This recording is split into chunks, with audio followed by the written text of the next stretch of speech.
ഗുരുത്വം അതെനിക്ക് കുറവുണ്ട്. ആ എന്നാ തിരിച്ചു തന്നേക്ക്, വേണ്ടെങ്കിൽ തിരിച്ചു തന്നേക്ക്.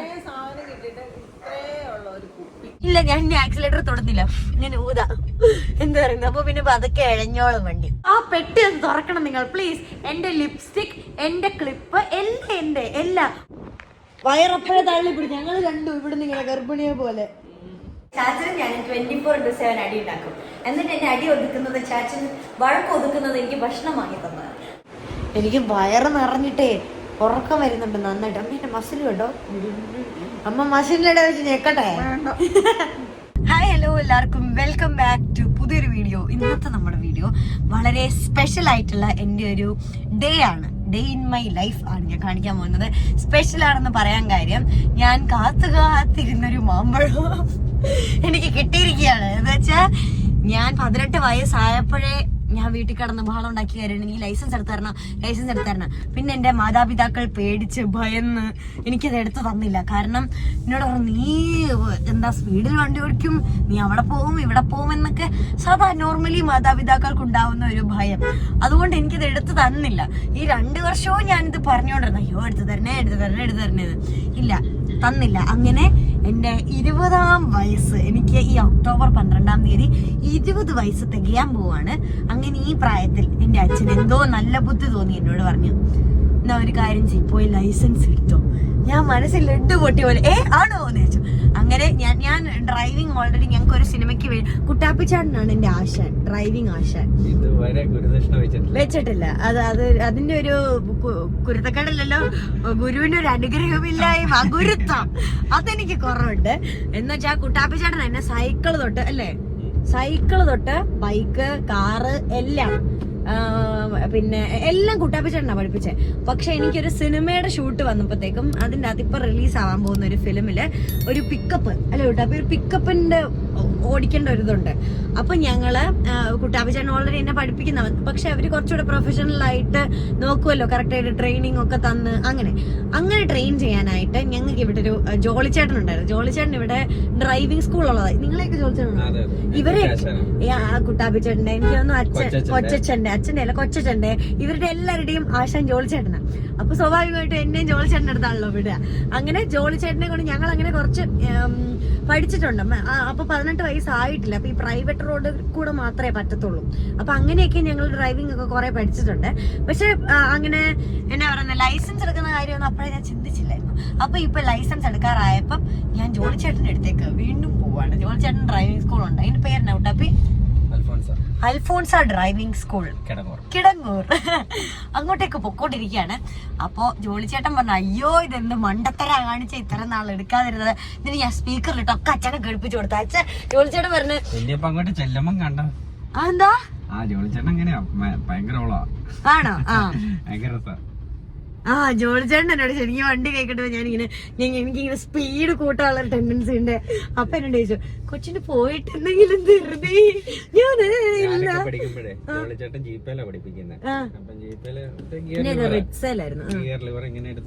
ഗിയർ അങ്ങോട്ട് ഇട്ട് എന്നതാണ് രഞ്ജിത്ത് കപ്പക്കോല പിടിക്കുന്ന ജോളിച്ചേട്ടൻ വൈബ് കേട്ടോ. നന്നായിട്ട് പഠിപ്പിക്കും. ജോളിച്ചേട്ടൻ പഠിപ്പിക്കുമ്പോഴും ഞാൻ കുട്ടാപ്പിയെ കൊണ്ട് അവക്കൊണ്ടെന്ന് കുട്ടാപ്പിയെ പുറകിലിരുത്തും. താങ്കൾക്ക് എന്റെ ഡ്രൈവിങ്ങിനെ പറ്റിയുള്ള അഭിപ്രായം എന്താണ്? ജോളിച്ചേട്ടനായിട്ട് സംസാരിച്ചിട്ട് നമ്മളെത്തി. ജോളിച്ചേട്ടനായിട്ട് സംസാരിക്കാനോ? എന്ത് നിന്റെ ഡ്രൈവിങ്ങിന്റെ രീതി എങ്ങനെയാന്ന് കൂടുതലൊന്നും നിങ്ങൾ അവിടെ ചെന്ന് സംസാരിച്ച് ചളാക്കണ്ട കേട്ടോ. ജോളിച്ചേട്ടാ ഇവക്ക് ഭയങ്കര സ്പീഡാന്നൊക്കെ പറഞ്ഞോണ്ട് ഞാൻ തന്നെയല്ല ജോളിച്ചേട്ടൻ തന്നെയാ പറഞ്ഞത്. ജോളിച്ചേട്ടൻ പറഞ്ഞത് എനിക്ക് ഭയങ്കര ഇല്ല, ഞാൻ ആക്സിലേറ്റർ തൊടുന്നില്ല, ഇങ്ങനെ ഊതാ എന്താ പറയുന്നത്. അപ്പൊ പിന്നെ അതൊക്കെ ഇഴഞ്ഞോളും വണ്ടി. ഇനി ഞാൻ ഇഴച്ച വണ്ടി ഓടിക്കത്തുള്ളൂ. നമ്മൾ എത്തിച്ചേർന്നു. എനിക്ക് ഭയങ്കര എക്സൈറ്റ്മെന്റ്. എന്ന് വെച്ചാൽ ഞാൻ ഇത്ര ആഗ്രഹിച്ചൊരു സംഭവം വേറെ ഇല്ല. എനിക്ക് ലേണേഴ്സ് ആയിട്ട് എല്ലാം ഒട്ടിച്ച് വണ്ടി ഓടിച്ചൂടെ? ആരെങ്കിലും അറിയാവുന്ന ഒരാൾ കൂടെ വേണം. നമ്മൾ നിയമപരമായിട്ട് എല്ലാം ചെയ്യൂ കേട്ടോ. ഇതാണ് നമ്മുടെ ഡ്രൈവിംഗ് സ്കൂൾ അല്ലേ? അതെ, പുതിയ ബിൽഡിംഗ് ആണ്. ഇന്ന് തന്നെ നമ്മൾ അപ്ലൈ ചെയ്യും. നമ്മൾ അങ്ങനെ ആപ്ലിക്കേഷൻ കൊടുത്തു അല്ലേ, എന്നിട്ട് ഒരു ഐ ടെസ്റ്റിന് എഴുതി തന്നു. ഇനി നമ്മൾ ഡോക്ടറെ കണ്ട് എന്റെ കണ്ണിന് കുഴപ്പമൊന്നുമില്ല എന്ന് ഉറപ്പ് വരുത്തണം. പുതിയ ലൈസൻസ് എടുക്കാൻ പോകുന്ന കുട്ടികൾ ഇത് കാണുന്നുണ്ടെങ്കിൽ ഇതൊക്കെയാണ് ഇതിന്റെ പ്രൊസീജിയേഴ്സ്. നമ്മൾ ഫസ്റ്റ് ചെല്ലുക, Aadhaar card, birth certificate, 4 photo, ഇത്രയുമായിട്ട് നമ്മൾ ചെല്ലുക. അത് കഴിഞ്ഞിട്ട് അത് അവിടെ നല്ല സെറ്റപ്പ് ആക്കി നമ്മളെ ഏതെങ്കിലും ഐ ഹോസ്പിറ്റലിലേക്ക് കൊണ്ടുപോകും. നമ്മുടെ കണ്ണിന് കാഴ്ചയുണ്ടോ എന്ന് ടെസ്റ്റ് ചെയ്യാനായിട്ട്. ഓക്കെ, അപ്പൊ ആ ഡോക്ടറുടെ സൈൻ വേണം, എന്നാലേ പറ്റത്തുള്ളൂ. അപ്പൊ നമ്മൾ ഡോക്ടർ ഉണ്ടോ എന്ന് നോക്കാൻ വന്നിരിക്കുകയാണ്. 5 8 3 2 0 8 ചേച്ചി ഏറ്റവും അധികത്തെ 0 4 8 9 5 536. അങ്ങനെ ലൈസൻസ് പരിപാടികളെല്ലാം കഴിഞ്ഞ് തിരിച്ച് വീട്ടിലെത്തിയിരിക്കുകയാണ്. അച്ഛൻ ഇങ്ങോട്ട് നോക്കുക.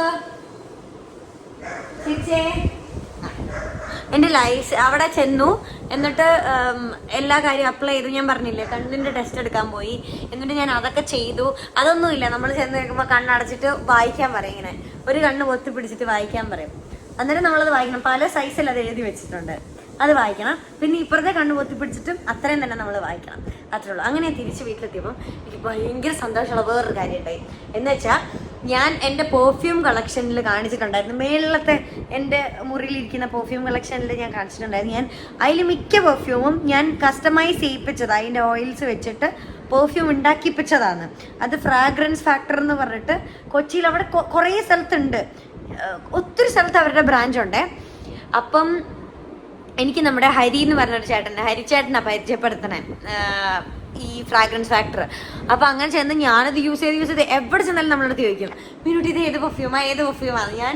പക്ഷെ അത് പെർഫ്യൂം കസ്റ്റമൈസ് ചെയ്യിപ്പിച്ചിരിക്കുന്നത്, അങ്ങനെ സ്പെഷ്യൽ ഇന്ന പെർഫ്യൂം ഇന്ന ബ്രാൻഡിന്റെ അങ്ങനെ മേടിച്ചുകൊണ്ട് വന്നതല്ല. അപ്പൊ അങ്ങനെ ഞാൻ ആ പെർഫ്യൂം തീർന്നു, ഞാൻ അടിച്ചടിച്ച് തീർന്നു എല്ലാം. മിക്കത് ഏകദേശം തീരാറായപ്പോൾ ഞാൻ അവരോട് സെയിം ഇതിന്റെ ഫ്രാഗ്രൻസ് അയച്ചു കൊടുത്തിട്ടുണ്ട്, എനിക്കിതൊന്ന് ചെയ്ത് തരാമോന്നേ. അങ്ങനെ ചോദിച്ചൊരു 2 ദിവസം കഴിഞ്ഞില്ല, അപ്പോഴത്തേക്കും അതെനിക്ക് അത്രയും സാധനങ്ങൾ അവർ ചെയ്ത് കൊറിയർ ചെയ്ത് തന്നു. ഇത് കണ്ടോ ഇത്രയും കുറേയൊക്കെ അമ്മ അച്ഛനും എടുത്തോണ്ട് പോയി. കണ്ടോ, അച്ഛൻ്റെ അവിടെയൊക്കെ കുറച്ച് ഇരിപ്പുണ്ട്. പക്ഷെ ഇതൊക്കെ അവര് എനിക്ക് ചെയ്ത് അയച്ചതാ. എനിക്ക് ഭയങ്കര സന്തോഷമായി. എനിക്ക് ഇഷ്ടമുള്ള കണ്ടോ നടക്കുന്നേ തക്കമിട്ട് പറക്കുകയാണ്. അമ്മയ്ക്ക് എന്തെങ്കിലും കിട്ടാൻ വേണ്ടി ഞാൻ അടിക്കുന്ന ഒരു പെർഫ്യൂം അമ്മയ്ക്ക് ഭയങ്കര ഇഷ്ടമായിരുന്നേ. അതിൻ്റെ ഒരു വലിയ കുപ്പി ഉണ്ടായിരുന്നു, ഒരു കുഞ്ഞു കുപ്പി ഉണ്ടായിരുന്നു. എന്നാൽ പിന്നെ കുഞ്ഞു കുപ്പി ഞാൻ അമ്മയ്ക്ക് കൊടുത്തു. പക്ഷെ എന്നാ തിരിച്ചു തന്നേക്ക്, വേണ്ടെങ്കിൽ തിരിച്ചു തന്നേക്ക്. അതെന്താണെന്നറിയോ, അമ്മയ്ക്ക് പെർഫ്യൂമിന് അടിച്ചാൽ തലവേന വരും എന്ന് പറയും. ഞാനാണ് ഇതായിട്ട് ക്രൈസ് ആയിട്ട് നടക്കുന്ന ആള്. എന്നിട്ട് ഇത് അടിക്കില്ല, വെറുതെ കൊണ്ട് പെട്ടി പാത്ത് വെക്കാനാണ് ഇവർ പെർഫ്യൂം ഉപയോഗിക്കുന്നത്. അതുകൊണ്ട് ഞാനത് കൊടുക്കാറില്ല. പിന്നെ എൻ്റെ പെർഫ്യൂം എനിക്ക് ഭയങ്കര എന്തോ ആ പെട്ടി ഒന്ന് തുറക്കണം നിങ്ങൾ പ്ലീസ്. എൻ്റെ ലിപ്സ്റ്റിക്, എൻ്റെ ക്ലിപ്പ് എല്ലാ ഉടുപ്പ് ചേരാത്തത് കൊണ്ട്, എന്നാലും എനിക്ക് കൊറിയർ വരുന്ന പല ഉടുപ്പും ഞാൻ ഈ സത്യം ഇപ്പോൾ വെളിപ്പെടുത്തുകയാണ്. പല ഉടുപ്പും അമ്മ എനിക്ക് പുറകെ സേഫ്റ്റി പിൻ കുത്തി ഫോട്ടോ എടുക്കുക. എന്നിട്ട് അത് അമ്മയാണ് കാണിച്ചിടുന്നത്. സാരി വന്നാൽ എല്ലാ സാരിയും അമ്മയാണ് എടുക്കുന്നത്, എനിക്ക് തരാറില്ല. എന്നിട്ട് ഞാനൊന്നും തരാറില്ല എന്നല്ലേ. ഞാൻ പറഞ്ഞിട്ടേ ഇല്ല അങ്ങനെ. ഇവര് സാരിയൊക്കെ എന്റെ അമ്മ ഉപയോഗിക്കും. എന്റെ ജ്വല്ലറി, എന്റെ മാല, കമ്മല്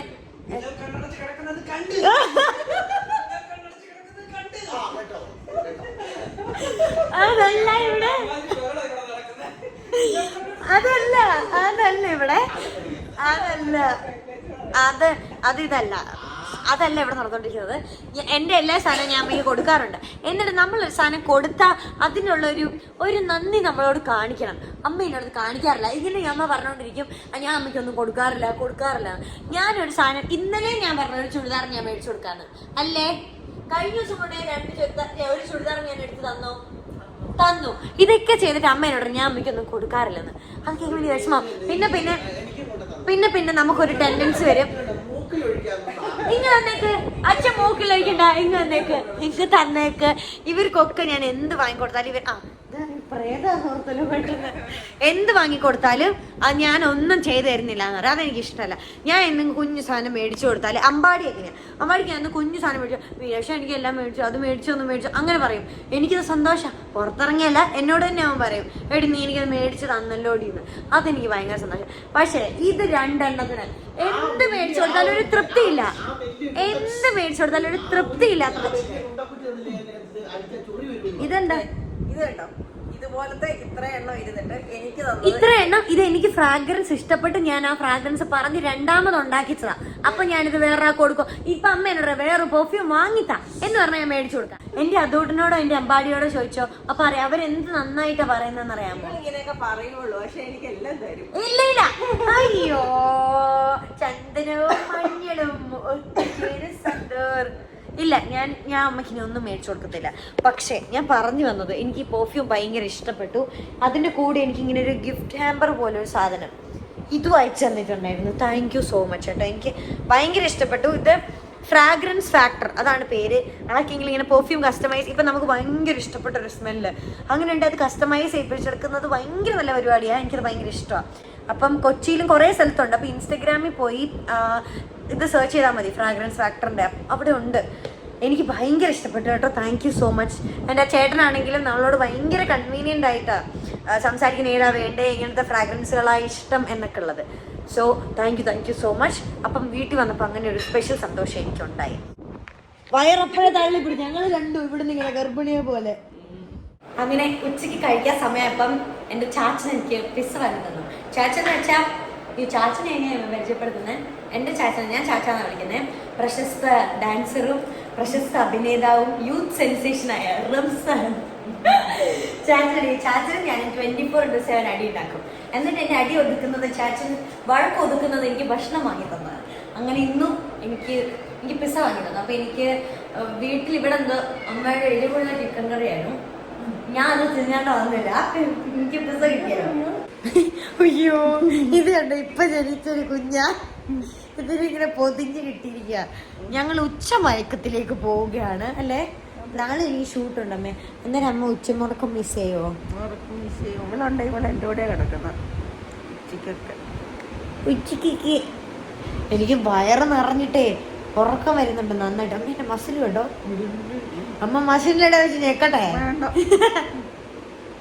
എൻ്റെ മസിൽ ആകെ പേടിയുള്ള വ്യക്തി വരും. പക്ഷെ ജിമ്മിനൊന്നും പോകുന്നില്ല കേട്ടോ, പോകാതെ തന്നെ എനിക്ക് ഇത്രയും മസിലുണ്ട്. ഞങ്ങൾ ഇച്ചിരി നേരം കിടന്ന് ഉറങ്ങട്ടെ. ഉറങ്ങി എന്നെക്കുമ്പോഴത്തേക്കും എന്നെ പഠിപ്പിക്കാൻ ചേച്ചി വരുമായിരിക്കും. ഞാൻ ഡിഗ്രി സെക്കൻഡ് ഇയറിൽ പഠിക്കുന്ന ഒരു സ്റ്റുഡൻ്റ് ആയതുകൊണ്ട് പുസ്തകം കൈകൊണ്ട് തൊട്ടിട്ടില്ല. അപ്പം ആ ചേച്ചി വന്നിട്ട് വേണം അതൊക്കെ ഒന്ന് തുറന്ന് നോക്കാനായിട്ട്. അത് കഴിഞ്ഞപ്പോൾ എനിക്ക് ഡാൻസ് ക്ലാസ് കാണും. ആര്യക്കുട്ടീനെ പോയി കൊണ്ടുവരണം. ആര്യക്കുട്ടിയാണ് എന്നെ ഡാൻസ് പഠിപ്പിക്കുന്നത്. ആര്യയെ പോയി കൊണ്ടുവരണം.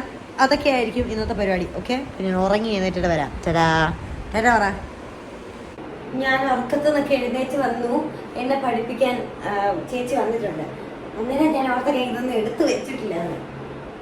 പിന്നെ ഞാൻ വിചാരിച്ചു ഇതൊക്കെ എടുത്ത് വെച്ചിട്ട് എന്നാലും എനിക്കൊരു സമാധാനം എടുക്കുള്ളൂ. എന്ന് വെച്ചാൽ ഇതിങ്ങനെ അടുക്കി വെക്കുന്നത് എനിക്ക് ഭയങ്കര ഇഷ്ടമാണ്. അപ്പൊ ഞാൻ വെച്ചു ഇതൊക്കെ അടുത്ത്. ഓ എത്ര വിചാരിച്ചു പറഞ്ഞല്ലേ. ഇതെന്റെ 2 ബോഡി മിസ്റ്റ്. ഞാൻ ഈ അടുത്ത് ഇൻസ്റ്റഗ്രാമിൽ ഇട്ട റീലില് കുറേ പേര് എന്നോട് അത് ഏത് പെർഫ്യൂമാന്ന് ചോദിച്ചിട്ടുണ്ടായിരുന്നു. ഈ അടുത്തിട്ട സാരിയുടെ റീലാട്ടോ, അത് ഇതായിരുന്നു. അത് ബാത്ത് ആൻഡ് ബോഡിയുടെ പിങ്ക് ഒബ്സെസ്ഡ്, അതാണ് ഫ്രാഗ്രൻസിന്റെ പേര്. എനിക്കിഷ്ടമുള്ളൊരു സ്മെല്ല. ഇതും എനിക്ക് ഭയങ്കര ഇഷ്ടമാണ്. രണ്ടും ഒരേ അളവിൽ തീരാറായിരിക്കുന്നുണ്ടോ. ഇത് 1000 വിഷസ് കണ്ടോ, എല്ലാം സെറ്റ് ചെയ്തു. അതായത് ഇതൊക്കെ തീർന്നു പോയതാ. ഈ സെയിം സ്മെല്ല് തന്നെ ഞാൻ വേറെ ചെയ്യിപ്പിച്ചിട്ടുണ്ട്. അത് ഈ കൂട്ടത്തിൽ എവിടെയോ ഉണ്ട്, പക്ഷേ ഏതാണെന്ന് എനിക്ക് കറക്റ്റ് അറിയാൻ പറ്റുന്നില്ല. ഇതൊക്കെയാണ് എൻ്റെ പുസ്തകവും ബുക്കും. എൻ്റെ കയ്യിൽ ഇപ്പോൾ ഉള്ളത് ഈ ലിറ്ററേച്ചർ കുട്ടികളുണ്ടെങ്കിൽ റിലേറ്റബിൾ ആയിരിക്കും. റീഡിങ് കൾച്ചർ, പിന്നെ കേരള പഠനം, അതിജീവന പാഠങ്ങൾ. ലിറ്ററേച്ചർ ആണെങ്കിലും ഇപ്രാവശ്യം FIUGP ആയതുകൊണ്ട് നമുക്ക് ഇഷ്ടമുള്ള സബ്ജക്റ്റുകൾ ചൂസ് ചെയ്യാനുള്ള ഒരു ഓപ്ഷൻ ഉണ്ട്. അതുകൊണ്ട് ഞാൻ 2 മലയാളം 2 ഇംഗ്ലീഷ് അങ്ങനെയാണ് ചൂസ് ചെയ്തിരിക്കുന്നത്. കഴിഞ്ഞ പ്രാവശ്യം ഞാൻ ഇംഗ്ലീഷും സുവോളജി ആയിരുന്നു. ഇപ്പം ഞാൻ 3rd സെം അല്ലേ, അതുകൊണ്ട് 2nd ഇയർ. അപ്പം അതുകൊണ്ട് മാറ്റാമല്ലോ. അങ്ങനെ ഞാൻ മാറ്റി മലയാളം. അത് ടഫായതുകൊണ്ടൊന്നും അല്ല മാറ്റിയത്, ചുമ്മാ മാറി മാറി പഠിക്കാൻ ഇഷ്ടമായതുകൊണ്ട്. ഇപ്രാവശ്യത്തെ മലയാളത്തിലെ ഇത് അതിജീവന പാഠങ്ങളായിരുന്നു. അപ്പൊ അതിൽ നമ്മുടെ 2018 സിനിമയൊക്കെ ഉണ്ട്. അപ്പൊ ഞാൻ സിനിമ കണ്ട് പരീക്ഷയ്ക്ക് പോകാനുള്ള ഒരു ടെക്നിക്കൽ മൂവിന് വേണ്ടിയാണ് ഞാനത് എടുത്തത്. അല്ലാതെ സുവോളജി പാഠമൊന്നുമല്ല, നല്ല രസമാണ്. എൻ്റെ ഇന്നത്തെ ക്ലാസ് ആക്ച്വലി കഴിഞ്ഞു. 1 മണിക്കൂറത്തെ ക്ലാസ്സാണ് എനിക്കുള്ളത്. അപ്പോൾ അത് കഴിഞ്ഞു. എനിക്ക് അപ്പോൾ വീഡിയോ ഒന്നും എടുക്കാൻ പറ്റില്ല, എന്നാൽ പിന്നെ ഞാൻ ശ്രദ്ധിക്കത്തില്ല. എനിക്ക് അങ്ങനെ ഒരു കുഴപ്പമുണ്ട്. അതാണ് ഞാൻ ഈ എല്ലാവരും ചോദിക്കും എക്സാം സമയത്ത് വീഡിയോ എടുക്കാവോ, എങ്ങനെയാണ് പഠിക്കുന്നതെന്ന്. പക്ഷെ എനിക്ക് പറ്റത്തില്ല. എന്ന് വെച്ചാൽ എന്നെ ശ്രദ്ധ പോകും. ഞാൻ പിന്നെ വേറെ ഓരോ കഥകൾ ഇങ്ങനെ ആലോചിച്ച് പോകും. എനിക്ക് പഠിക്കുമ്പോൾ ഇങ്ങനെ ഒന്ന് പഠിക്കണം, അതാണ് പ്രശ്നം. അതുകൊണ്ടാണ് ഞാൻ അപ്പോൾ വീഡിയോ എടുക്കാൻ. അപ്പം ഞാൻ പഠിക്കുന്നത് എങ്ങനെയാണെന്ന് കാണിച്ചു തരാം കേട്ടോ. ഞാൻ പഠിക്കണമെങ്കിൽ എനിക്ക് ഈ വലിയ കുപ്പി, ഈ കമണ്ടലൂൻ്റെ അകത്ത് വെള്ളം നിറച്ച് ഒരു അറ്റത്ത് വെക്കും. അതിനുശേഷം ഞാൻ ഇതും തുറന്നിരിക്കും. പിന്നെ എനിക്ക് വേണ്ടത് കുറേ നേരമുള്ള ഹൈലൈറ്റേഴ്സ്. കണ്ടോ, ഇങ്ങനത്തെ കുറേ സാധനം ഉണ്ടാകും. ഈ ഹൈലൈറ്റർ എടുത്തിട്ട് എന്നിട്ട് ഞാൻ ഇതിങ്ങനെ വായിച്ചിട്ട് ഭയങ്കര ഇമ്പോർട്ടൻ്റ് ആണെന്ന് തോന്നുന്ന സ്ഥലങ്ങളില്ലേ അവിടെ ഞാൻ എനിക്ക് തോന്നുന്ന ഒരു കളർ വെച്ച് ഹൈലൈറ്റ് ചെയ്തിടും. പഠിച്ചെല്ലാം തീർന്നിട്ട്. പഠിക്കുമ്പോൾ വരച്ചോണ്ടിരിക്കൂല. പരീക്ഷയൊക്കെ ആവാറാകുമ്പോഴാണല്ലോ പിന്നെ നമ്മൾ ഈ ആദ്യത്തെ പേജുകളൊക്കെ തുറക്കുക. അതുവരെ വേറെ കാര്യങ്ങൾ പഠിച്ചുകൊണ്ടിരിക്കും. അപ്പം ആദ്യത്തെ പേജ് തുറക്കുമ്പോൾ നമ്മളിത് മൊത്തം വായിക്കേണ്ട ആവശ്യമില്ല. നമ്മൾ ഈ പേജിൽ ഇത് വെച്ച് എന്ത് വരച്ചിട്ടുണ്ടോ അത് മാത്രം പഠിച്ചാൽ മതി. അപ്പം എൻ്റെ +1 ഞാൻ പണ്ട് തൊട്ടേ ഇങ്ങനെയാണ് പഠിക്കുന്നത്. അപ്പോൾ +1 +2 ഒക്കെ ബുക്ക് ഞാൻ നമ്മുടെ അസ്നയുണ്ട്, ടോപ്പ് സിംഗറിലൊക്കെ ഉണ്ടായിരുന്ന കുട്ടി, അവള് പാടുന്ന ആളാ. അപ്പൊ അസ്ന സെയിം കോഴ്സ് എടുത്തിരുന്നത്, ഹ്യൂമാനിറ്റീസ് എടുത്തിരുന്നത്. അപ്പൊ അവൾക്ക് ഞാൻ എന്റെ ബുക്ക് കൊടുത്ത് പാടുന്നുണ്ട്. അതിലൊന്നും എനിക്ക് അണ്ടർലൈൻ ചെയ്യേണ്ടി വന്നില്ല. എന്ന് വെച്ചാൽ ഞാനെല്ലാം അണ്ടർലൈൻ ചെയ്തിട്ടിരിക്കുക. നമുക്ക് പുസ്തകം തുറക്കുമ്പോൾ തന്നെ ഒരു സന്തോഷമാണ്. കാരണം ഇമ്പോർട്ടൻറ്റ് സാധനങ്ങളെല്ലാം മാർക്ക് ചെയ്തിട്ടിട്ടുണ്ട്. ബാക്കിയെല്ലാം പഠിക്കേണ്ടാത്തതാണല്ലോ. പഠിക്കേണ്ടാത്തത് മീൻസ് അത് മനസ്സിലാക്കി ഇരുന്നാൽ മതി, അതൊരു ഐഡിയ വെച്ചതാണ്. പക്ഷെ നമ്മൾ പഠിച്ചിരിക്കേണ്ട നിർബന്ധമായിട്ടുള്ള കാര്യങ്ങൾ ഞാൻ ഇത് വെച്ച് അണ്ടർലൈൻ ചെയ്തിടും. അതൊരു വളരെ നല്ല ഐഡിയ ആണ്. പഠിക്കുന്ന കുട്ടികളത് കാണുന്നുണ്ടെങ്കിൽ, സ്കൂളിൽ പോകുന്ന ആൾക്കാരോ കോളേജിലുള്ള ആൾക്കാരോ കാണുന്നുണ്ടെങ്കിൽ ഇത് വളരെ നല്ല ഒരു ഐഡിയ. കാരണം അതിൽ വേറെ സയന്റിഫിക് കാര്യം കൂടെ ഇങ്ങനത്തെ ഫ്ലൂറസന്റ് കളേഴ്സ് അല്ലേ ഈ നമ്മൾ വരച്ചു വെക്കുന്നത്. അപ്പൊ അത് കാണുമ്പോൾ പെട്ടെന്ന് നമ്മൾ ഹൈലൈറ്റ് ചെയ്ത് നോക്കും ഇതെന്താണെന്നുള്ളത്. നമുക്കിപ്പോൾ ഉറക്കം വന്നൊക്കെ ഇരിക്കുകയാണെങ്കിൽ ഈ കളറ് കാണുമ്പോൾ നമുക്കൊരു ഇങ്ങനെ നോക്കുന്ന ഒരു സംഭവം വരും നമ്മുടെ ബ്രെയിനിന്. അതുകൊണ്ടാണ് അങ്ങനെ പഠിക്കാൻ പറ്റുന്നത്. അതാണ് അതിന്റെ സയന്റിഫിക് വശം. ഓക്കെ, അപ്പൊ അങ്ങനെ ഇരുന്ന് ഇത് ഫുൾ വരയ്ക്കണം. പിന്നെ ഞാനൊരു 5 സബ്ജക്ട് നോട്ട്ബുക്ക് വാങ്ങി. ഇത് എനിക്ക് 5 സബ്ജക്ട് നോട്ട്ബുക്കിനെ പറ്റി കോളേജിൽ പഠിക്കുന്നവരെ അറിയത്തില്ലായിരുന്നു. ഇതെങ്ങനെയാന്ന് വെച്ചിട്ടുണ്ടെങ്കിൽ ഇത് കണ്ടോ, ഇവിടെ ഒരു സബ്ജക്റ്റ് കാണാവോ, പിന്നെ ഇവിടുന്ന് മറിച്ച് കഴിയുമ്പോൾ അത് അടുത്ത സബ്ജക്റ്റ്, അങ്ങനെ വരും. അതുകൊണ്ട് എനിക്ക് ഇത് ഇഷ്ടപ്പെട്ടു. അതാകുമ്പോൾ ഒറ്റ നോട്ട് മതി. നമ്മൾ ചറപറാന്ന് വേറെ കുറെ കൊണ്ട് നടക്കേണ്ട ആവശ്യം വരുന്നില്ല. ഞാൻ ഡ്രസ്സൊക്കെ മാറി വന്നു. ഇത് ആര്യ വന്നിട്ട് കുത്തിത്തരും. എനിക്കിത് കുത്താൻ അറിഞ്ഞൂടാ. ഇത് അങ്ങനെ എന്തോ സിമ്പിളായിട്ട് ആര്യടുത്ത് ഇങ്ങനെ കുത്തുന്ന കാണാം. എനിക്ക് പണ്ട് തൊട്ടേ ആഗ്രഹമായിരുന്നു ഡാൻസ് പഠിക്കണം എന്നുള്ളത്. എനിക്ക് ഡാൻസ് ഇഷ്ടമുള്ള പരിപാടി. എനിക്ക് ഡാൻസ് കളിക്കുന്ന കുട്ടികളെ ഭയങ്കര ഇഷ്ടമാണ് കാണാനായിട്ട്. എന്നുവെച്ചാൽ അപ്പൊ എനിക്ക് കുഞ്ഞിലെ ഞാൻ കുറച്ച് വെകിളിയായിരുന്നോണ്ട് എന്നെ ഡാൻസ് പഠിക്കാൻ വിട്ടു. അപ്പൊ എന്നെ എന്തോ ഇങ്ങനെ അരമണ്ഡലത്തിൽ നിർത്തിയപ്പോ ഞാൻ പാസറിടും, പണ്ടോട്ടേ പാസറിടും. അപ്പൊ പാദസരത്തിന്റെ ഇവിടെ ഇങ്ങനെ കൊണ്ടിട്ട് എന്റെ കാലൊരഞ്ഞു ഇങ്ങനെ അരമണ്ഡലത്തിൽ ഇങ്ങനെ ചവിട്ടി. അത് പിന്നെ ഞാൻ പോവില്ലായിരുന്നു എന്നാണ് പറഞ്ഞു കേട്ട കഥ. ഓക്കെ, അപ്പൊ പണ്ടേ എന്നെ വിട്ടതാ. അപ്പൊ ഞാൻ പഠിച്ചില്ല. അത് കഴിഞ്ഞിട്ട് എന്റെ ഈ മിരുമിരിപ്പ് സ്വഭാവം കണ്ടിട്ട് എന്നെ മാർഷൽ ആർട്സിന് വിട്ടു. കളരി, കരാട്ടെ അതൊക്കെ പഠിക്കാൻ. അതൊക്കെ ഞാൻ കുറച്ചാൾ പഠിച്ചു. പിന്നെ ഇപ്പം സ്ഥിരമായിട്ട് പോകാൻ പറ്റുന്നില്ല എന്നുള്ളതേ ഉള്ളൂ. അത് ഇങ്ങനെ പഠിച്ചുകൊണ്ടിരിക്കുന്നുണ്ട്. പക്ഷെ എനിക്ക് ഡാൻസിനോട് പിന്നെ ഭയങ്കര ഒരു ആഗ്രഹം. നമുക്കൊരു കോൺഫിഡൻസ് ആണ് ഈ ഡാൻസ് പഠിക്കുക എന്ന് പറയുന്നത്. നമ്മുടെ ഫിസിക്ക് ഭയങ്കര കറക്റ്റാണ്. എന്നെ വെച്ച് നോക്കണ്ട ഇതിന് ഇനി എന്ത് ഫിസിക്ക് കറക്റ്റ് ആവാൻ, അങ്ങനെയല്ല. നമ്മൾ കുറച്ചുകൂടെ കഴിയുമ്പം ഈ പ്രായം എന്നൊക്കെ പറഞ്ഞ ഒരു നമ്മുടെ വീഡിയോയിൽ മിക്ക ആൾക്കാരും ടീനേജ് കുട്ടികളാണ്. ഈ ഒരു ടീനേജ് പ്രായം എന്നൊക്കെ പറഞ്ഞാൽ ഇപ്പൊ നമ്മൾ തിന്നുന്ന പ്രോട്ടീനും ഫാറ്റും ഒക്കെ അങ്ങ് എവിടേക്കൊക്കെയോ പിടിച്ച് വരുന്നതേ ഉള്ളൂ. എന്ന് വെച്ചാൽ നമ്മൾ അതിനനുസരിച്ച് എനർജി എടുക്കുന്നുണ്ടല്ലോ. ഇപ്പൊ പഠിക്കാനായാലും ഞാനാണെങ്കിൽ ഇങ്ങനെ ഒത്തിരി വർത്താനം പറയും, അടങ്ങിയിരിക്കുകയില്ല. അപ്പം അതങ്ങ് പോകും. പക്ഷെ ഒരു ആഫ്റ്റർ 20s ഒക്കെ കഴിയുമ്പോൾ എനിക്ക് തോന്നുന്നത് ഞാൻ അത്യാവശ്യം അമ്മയാണേലും അച്ഛയാണേലും കുറച്ച് നല്ല കറക്റ്റ് വണ്ണമുള്ള ആൾക്കാരാണ്. ഒരുപാട് വണ്ണമല്ല, കറക്റ്റ് വണ്ണമുള്ള ആൾക്കാരാണ്. അപ്പം ഞാനും അതുപോലെയല്ലേ വരാൻ ചാൻസ് ഉള്ളൂ. ഒത്തിരി അങ്ങനെ ജനറ്റിക് അങ്ങനെ ആയതുകൊണ്ട് ഒത്തിരി അങ്ങനെ മെലിഞ്ഞിരിക്കാൻ സാധ്യത ഇല്ല എന്നാണ് എനിക്ക് തോന്നുന്നത്. നമുക്കറിയത്തില്ല. പക്ഷെ എന്നാലും ഡാൻസ് പഠിക്കുന്ന ആൾക്കാരുടെ ഫിസിക്ക് ഭയങ്കര വ്യത്യാസമാണ്. ശ്രദ്ധിച്ചിട്ടുണ്ടോ? ഭയങ്കര ഒരു ശരീരത്തിനൊരു നല്ല ഷേപ്പാണ് കാണാനായിട്ട്. ഇങ്ങനെ ഇരിക്കും. എനിക്കത് ഭയങ്കര ഇഷ്ടമാണ്. കാരണം നമ്മൾ എത്ര ജിമ്മിൽ പോയി വർക്ക്ഔട്ട് ചെയ്താലും ഞാൻ അങ്ങനെ ഒരു ഷേപ്പ് കിട്ടുമായിരിക്കും. നമുക്ക് അങ്ങനത്തെ ഷേപ്പ് വേണമെന്ന് വെച്ചാൽ നമുക്ക് ജിമ്മിലൊക്കെ പോയി സെറ്റപ്പ് ആക്കാം. പക്ഷെ ഇത് അതിന്റെ കൂടെ നമ്മളൊരു വിദ്യയും കൂടെ പഠിച്ചിരിക്കുകയാണല്ലോ. എനിക്ക് ഡാൻസ് കളിക്കുന്നത് ഭയങ്കര ഇഷ്ടമാണ്. ആര്യ ഭയങ്കര നന്നായിട്ട് പഠിപ്പിക്കും. കറക്റ്റ് തിയറിയും അല്ലാത്ത പ്രാക്ടിക്കലും ഒക്കെ ഭയങ്കര നന്നായിട്ട് പറഞ്ഞു തന്ന് പഠിപ്പിക്കും. ഞാൻ ആര്യ വന്നിട്ട് കാണിച്ചു തരാം. ഒരു വാലിട്ട് നോക്കട്ടെ, ശരിയാവുമെന്ന് അറിയത്തില്ല. എനിക്ക് ആദ്യം തന്നെ വാല് കറക്റ്റ് ആയതിന് നല്ല അഹങ്കാരമുണ്ട്. ഞാൻ വിചാരിച്ചില്ല അങ്ങനെ വരുമെന്ന്. ഇതാണ് എന്റെ ജിമിക്ക്. സാധാരണ ജിമിക്ക നല്ല രസമാണ്. പക്ഷെ ഇനി നമുക്ക് പൊട്ട് കാണാം. ഇൻസ്റ്റഗ്രാമിലൊരു ഡാൻസിന്റെ ഞാനും ആര്യയും കൂടെ ചെയ്യുന്നൊരു റീലിട്ട് ചുമ്മാ പ്രാക്ടീസ് ചെയ്യുന്നത്. അപ്പൊ എന്നോട് കുറെ പേര് ചോദിച്ചു, അയ്യോ മീനാക്ഷി ഡാൻസ് പഠിക്കുന്നുണ്ടോ? പറഞ്ഞില്ലല്ലോ. പക്ഷെ ഞാൻ അങ്ങനെ പഠിക്കുന്നല്ല. ഞാൻ ഇപ്പൊ 2-3 ദിവസമായി ഡാൻസ് പഠിക്കാൻ തുടങ്ങിയ ആളാണ്. അല്ലാതെ ഞാൻ പണ്ട് തൊട്ട് ഡാൻസ് പഠിച്ച് അത് ഒളിച്ചു വെച്ചതല്ല. പക്ഷെ എനിക്കത് കേൾക്കുമ്പോൾ സന്തോഷം കേട്ടോ. ഡാൻസ് പഠിക്കുന്നുണ്ടോ എന്ന് ചോദിക്കുമ്പോൾ എനിക്ക് വലിയ ഇഷ്ടമാണ്. ഇഷ്ടമുള്ള പരിപാടിയാണല്ലോ ഡാൻസ്. ഹലോ, ഇതാണ് ഞങ്ങളുടെ ആര്യ. ഞാൻ ആര്യനെ പറ്റി കുറെ നേരമായിട്ട് ഇൻട്രോ കൊടുത്തോണ്ടിരിക്കുകയായിരുന്നു. വന്നപ്പോ രാത്രിയായി. ആര്യക്ക് ഇപ്പൊ ഒരു ഓൺലൈൻ ക്ലാസ് ഉണ്ട് അല്ലേ? അതിന്റെ പേരെന്നാ? ലാസ്യ കല്യാണി എന്ന് പറഞ്ഞിട്ടൊരു ഓൺലൈൻ ക്ലാസ് ഉണ്ട്. ഇപ്പൊ കുറച്ചു പേരുണ്ടെന്ന് തോന്നുന്നല്ലേ? കുറച്ചു പേരുണ്ട്. ആര്യ ഇപ്പൊ എന്നൊക്കെ പഠിക്കുന്നേ? ഞാൻ ഭരതനാട്യം മോഹിനിയാട്ടം പഠിക്കുന്നുണ്ട്. പക്ഷെ പഠിപ്പിക്കുന്നത് ഭരതനാട്യം മാത്രം. ഓക്കെ.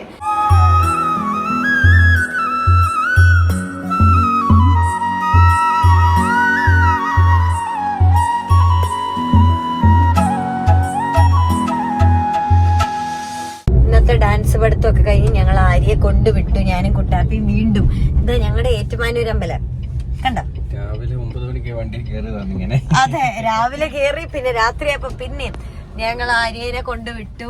എന്നിട്ട് തിരിച്ചു പോവാണ്. ഇവിടെ ഞാനൊരു ബേക്കറി കണ്ടിട്ടുണ്ട് നമ്മുടെ ഏറ്റുമാനൂര്. ഇവിടെ ഞാൻ ഇതുവരെ കയറിയിട്ടില്ല ഇത്ര അടുത്താണെങ്കിലും. പക്ഷെ ഒത്തിരി പേര് ഇൻസ്റ്റഗ്രാമിലൊക്കെ പറയുന്നുണ്ട്. ഞാൻ അവിടെ ഒന്ന് കയറി നോക്കണം, അവിടെ എന്തെങ്കിലും ഉണ്ടോ എന്ന്. എനിക്ക് മധുര സാധനങ്ങളൊക്കെ ഭയങ്കര ഇഷ്ടമാണ്. ഒന്നുമില്ല, ഞങ്ങൾ ചെമ്മിപ്പോയി. കട അടച്ച് അവര് വീട്ടിൽ പോവാൻ നിൽക്കുകയായിരുന്നു. അപ്പോഴാണ് ഞങ്ങൾ രണ്ടുപേര് എന്തെങ്കിലും ഉണ്ടോ എന്ന് ചോദിച്ചത്. അതിനൊന്നുമില്ല. തിരിച്ച് വീട്ടിലെത്തി. സ്വന്തം മകൾക്കായി കഷ്ടപ്പെട്ട് തണ്ണിമത്തങ്ങ വെട്ടിക്കൊണ്ടുവരുന്ന പിതാവ്. ഇതിന്റെ ഇടയ്ക്കിടയ്ക്ക് ഇങ്ങനെയാണ് അവ ഇത് കൂടെ ഇങ്ങനെ. എനിക്ക് തണ്ണിമത്തങ്ങ ഭയങ്കര. എന്റെ ഏറ്റവും ഇഷ്ടപ്പെട്ട ഫ്രൂട്ട് ഏതാ? തണ്ണിമത്തൻ. ബാക്കി കുട്ടികളൊക്കെ ഇതന്നെയാണ് നിന്നെ ചെടി കാണുന്നത്. ബാക്കി കുട്ടികളൊക്കെ ഡിന്നർ കഴിച്ചുകൊണ്ടിരിക്കുകയാണ്. ഞാൻ എന്നാ ഡിന്നർ കഴിച്ചിട്ട് കുളിക്കുക അല്ലേ അമ്മേ? എന്താണ് ഇന്നത്തെ ഡിന്നർ? കഞ്ഞി മുട്ട പൊരിച്ചത്. പിന്നെ കഞ്ഞി മതി. എനിക്ക് ചോറ് ഇഷ്ടമല്ല, കഞ്ഞിയാണ് ഇഷ്ടം. ഉറക്കം എൻ്റെ ഒരു ഫേവറേറ്റ് പരിപാടിയാണ്. എനിക്കൊരു പ്രത്യേകത ഉണ്ട്. എന്നെ എവിടെ കൊണ്ട് കിടത്തിയാലും ഞാൻ ഉറങ്ങണം എന്ന് വിചാരിച്ചാൽ എനിക്ക് അപ്പം തന്നെ ഉറങ്ങാൻ പറ്റും. അതെൻ്റെ ഒരു ഹിഡൻ ടാലൻ്റാണ്. അതുകൊണ്ട് ഉറക്കം എനിക്ക് വലിയ ഇഷ്ടമാണ്. എപ്പോൾ വേണം എനിക്ക് ഉറങ്ങാം. ഞാൻ കഞ്ഞി കുടിക്കാൻ പോവാണ്. കഞ്ഞി കുടിച്ചിട്ട് കയറി കുളിക്കണം. ഇവിടെ വിഭവസമൃദ്ധമായ ഒരുപാട് കറികളുണ്ട്. പക്ഷെ എനിക്കതൊന്നും വേണ്ട. അതുകൊണ്ട് ഞാൻ കഞ്ഞിയും ഇതെന്താ മുട്ടയും വെളുത്തുള്ളി അച്ചാറും, അതാണ് എൻ്റെ ഫേവറേറ്റ്. അച്ഛൻ ഇവിടെ കപ്പളങ്ങ തോരനും. അച്ഛൻ എന്താ കഴിക്കുന്നത്? ബ്രെഡ് ഓംലെറ്റോ? ബ്രെഡും മുട്ടയും കഴിക്കുന്നു. എനിക്കിതാ ഇഷ്ടം. എനിക്ക് ചോറ് ഇഷ്ടമല്ല, പക്ഷെ കഞ്ഞി ഇഷ്ടം. ചോറായിട്ട് കഴിക്കാൻ എനിക്കിഷ്ടമല്ല. അതുകൊണ്ട് കണ്ടോ എല്ലാം കൂടെ മിക്സ് ചെയ്ത് കഴിക്കുന്നു എല്ലാവരുടെയും പാത്രത്തിൽ നിന്ന്. ഇത് കഴിച്ചിട്ട് ഞാൻ ഇനി കുളിച്ചിട്ട് പോയി കിടക്കും. എനിക്ക് നാളെ ഷൂട്ടുണ്ടല്ലോ. അപ്പം അതിന് പോകാനായിട്ട് പാക്ക് ചെയ്യണം. കുറച്ച് പരിപാടികളുണ്ട്. അതൊക്കെ തന്നെ ഇന്നത്തെ ദിവസം. പക്ഷെ ഇന്ന് വളരെ ഒരു പ്രൊഡക്റ്റീവ് ദിവസമായിരുന്നു. എനിക്ക് ലൈസൻസ് എടുത്തു, കോളേജിലെ ക്ലാസ് എടുത്തു, ഡാൻസ് ക്ലാസ് ഉണ്ടായിരുന്നു. എല്ലാം കൊണ്ടും വളരെ നല്ലൊരു ഇതായിരുന്നു ഇന്നത്തെ ഒരിത്. അതുകൊണ്ട് ഞാനിന്ന് തൽക്കാലത്തേക്ക് ടാറ്റ പറയാൻ വളരെയധികം ഹാപ്പിയാണ്. ഹാപ്പിയായിട്ട് കിടന്നുറങ്ങാം. അപ്പോൾ കുളിക്കണം, അത് അർജന്റ്. നല്ല കുളിച്ച് AC ആക്കിയിട്ട് ഉറങ്ങാൻ നല്ല സുഖം. അപ്പം നന്നായിട്ട് നമുക്ക് ഉറക്കം വരും. അങ്ങനെ ഞാൻ നന്നായിട്ട് ശുഭനിദ്ര സുഖനിദ്ര. ഓക്കെ, ടാറ്റ. അത് ബേബി ടാറ്റ പറ. Tata, see you. അമ്മേ tata. Tata tata tata, see U.